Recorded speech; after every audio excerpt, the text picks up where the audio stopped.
की ललकार पहाड़ हिलाए, राहें सब हो जाए आया।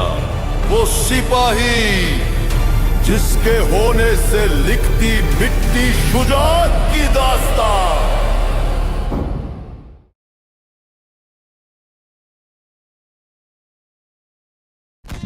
मैं लेफ्टिनेंट सईद अनवर भट्ट हूँ। मैंने 19वें वार कोर्स के जरिए 32 क्यूलरी में शमूलियत इख्तियार की। 1971 की जंग में मैंने दुश्मन को मुंह तोड़ जवाब दिया और उनके 5 टैंक तबाह कर दिए। 1971 बर्र-ए-सगीर की तारीख का एक ऐसा साल था जब सरहदें सिर्फ नक्शों पर नहीं बल्कि खून और कुर्बानी से दोबारा लिखी जा रही थीं। मशरक़ी पाकिस्तान की सरजमीन जंग की आग में जल रही थी।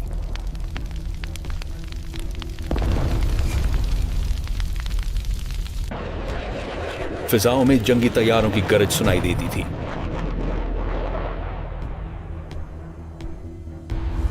जमीन पर आर्टिलरी की मुसलसल गूंज थी और मैदान जंग में टैंकों की जंजीरें मिट्टी को चीरती हुई आगे बढ़ रही थी। हर तरफ एक ही सवाल गूंज रहा था, कौन रोकेगा दुश्मन को? कौन बनेगा दिफा की आखिरी दीवार? जैसोर मशरक़ी पाकिस्तान का एक अहम दिफाई कला इस सवाल का मरकज बन चुका था। यह सिर्फ एक शहर नहीं था बल्कि पाकिस्तान के दिफा का एक फैसला कुन मरकज था। अगर जैसोर गिर जाता तो दुश्मन के लिए रास्ता खुल जाता और अगर जैसोर कायम रहता तो पाकिस्तान का दिफा जिंदा रहता। इसी जैसोर के मैदान जंग पर एलीट आर्मर्ड स्क्वाड्रन अपनी जिम्मेदारी निभा रहा था।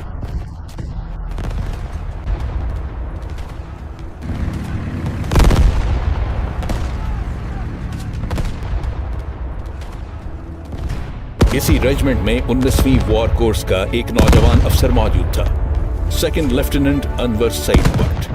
मगर इनकी कहानी मैदान जंग से नहीं बल्कि तन्हाई से शुरू होती है।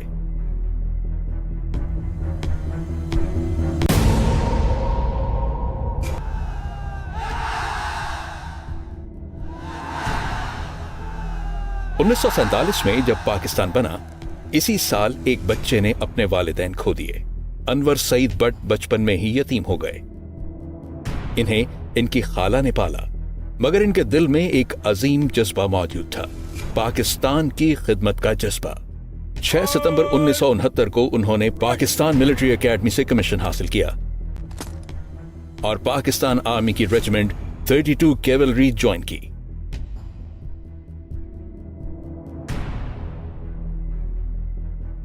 यही रेजिमेंट इनका घर बन गई, यही इनकी फैमिली बन गई। बादअज़ां इन्हें मशरक़ी पाकिस्तान के जैसोर सेक्टर में नई तश्कील दी गई। फिर वो दिन आया जिसने तारीख में इनका नाम हमेशा के लिए अमर कर दिया।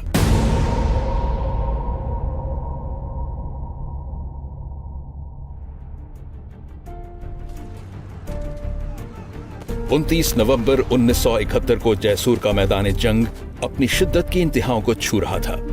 दुश्मन को फिजाई बरतरी हासिल थी, उनके तैयारे आसमान पर हावी थे, उनकी तोपें मुसलसल बमबारी कर रही थीं और उनके आर्मर्ड कॉलम्स पाकिस्तान की दिफाई लाइन तोड़ने के लिए पेशकदमी कर रहे थे।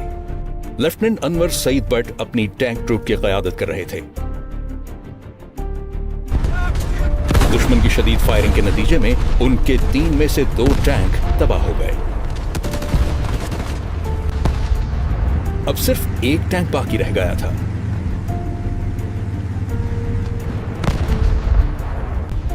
फौजी हिकमत अमली के मुताबिक इस सूरत हाल में पीछे हटना एक मुनासिब फैसला समझा जाता है, मगर लेफ्टिनेंट अनवर सईद भट्ट ने पसपाई के बजाय मुकाबला करने का फैसला किया। उन्होंने अपने अकेले टैंक का रुख दुश्मन की तरफ किया। टैंक का इंजन गरज रहा था, ट्रेड सीधा हुआ, गन लॉक हुई और फिर फायर, एक के बाद एक। उन्होंने दुश्मन के 5 टैंक तबाह कर दिए।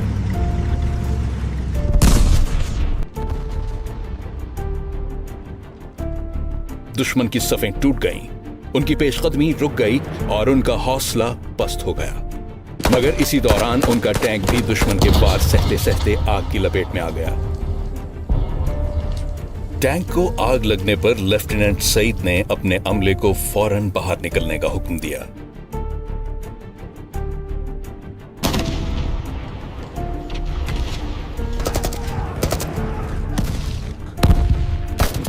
मगर तब तक दुश्मन की अफवाज उन्हें चारों तरफ से घेर चुकी थी।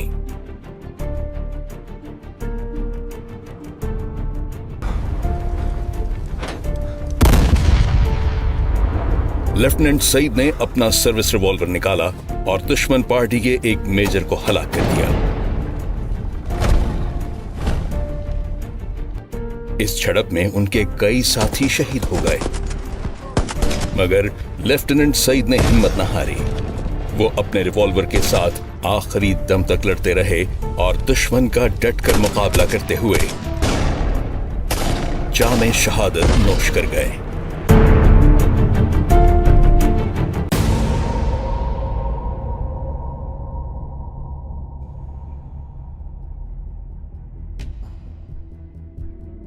यह बहादुरी और अज़्म की एक गैर मामूली मिसाल थी।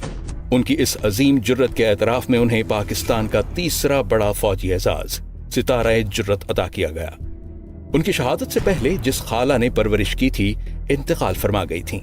वो इस दुनिया में बिल्कुल तन्हा थे, न माँ, न बाप, न कोई भाई, न कोई बहन और न कोई करीबी वारिस। इसलिए उनका ये एजाज उनकी अपनी रेजिमेंट 32 कैवलरी ने वसूल किया। आज भी उनका असल सितारा जुर्रत रेजिमेंटल ऑफिसर्स मेस में फख्र के साथ मौजूद है और उनका पोर्ट्रेट मेस की दीवार पर आवेजा है। हर साल 29 नवंबर को उनकी शहादत की बरसी मनाई जाती है। उनकी कुर्बानी को सलाम पेश किया जाता है और उनकी कहानी को याद किया जाता है। जब तक पाकिस्तान है तब तक सेकंड लेफ्टिनेंट अनवर सईद बट शहीद सितारा जुर्रत 32 कैवलरी पाकिस्तान आर्मी की कुर्बानी को याद रखा जाएगा।